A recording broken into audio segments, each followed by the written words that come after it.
Haji Ahyar Kamil SH Ketua Umum Persaudaraan Aceh Seranto kembali memerintahkan relawan Persaudaraan Aceh Seranto Provinsi Aceh untuk menjemput jenazah almarhum Aska Muammar.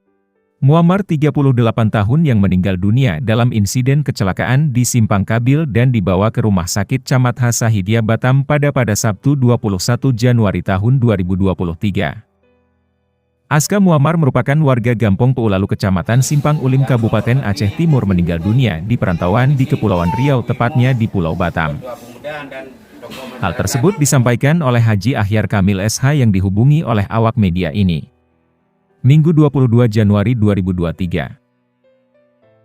Perkumpulan Persaudaraan Aceh Seranto Kabupaten Aceh Timur mendapatkan permohonan dari Joni Abang almarhum Aska Muammar yang meminta bantuan kepada relawan Persaudaraan Aceh Seranto Kabupaten Aceh Timur untuk dapat membantu menjemput jenazah adiknya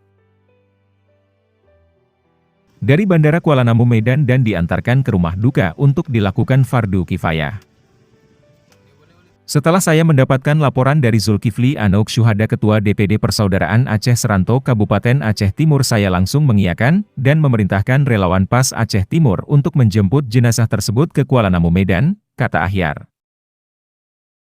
Ahyar Kamil menambahkan, adapun jenazah Aska Muammar itu kami hanya membantu dari Medan ke rumah duka, dan itu tidak kami pungut biaya sepeser pun. Sama halnya dengan jenazah yang sudah kami pulangkan sebanyak 240 jenazah ke Provinsi Aceh, jelasnya.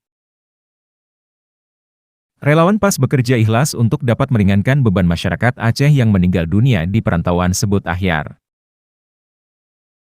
Fahrul Razi Keucik Gampong Peulalu mewakili keluarga almarhum mengucapkan terima kasih atas bantuan semua pihak dalam proses pemulangan jenazah almarhum Aska Muammar ke kampung halaman di Aceh Timur secara gratis.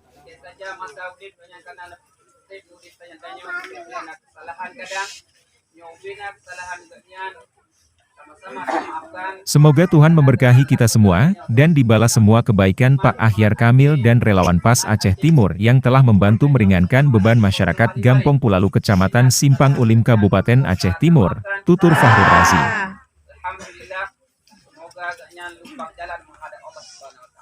Dari Aceh Timur, Tim TV Aceh News mengabarkan.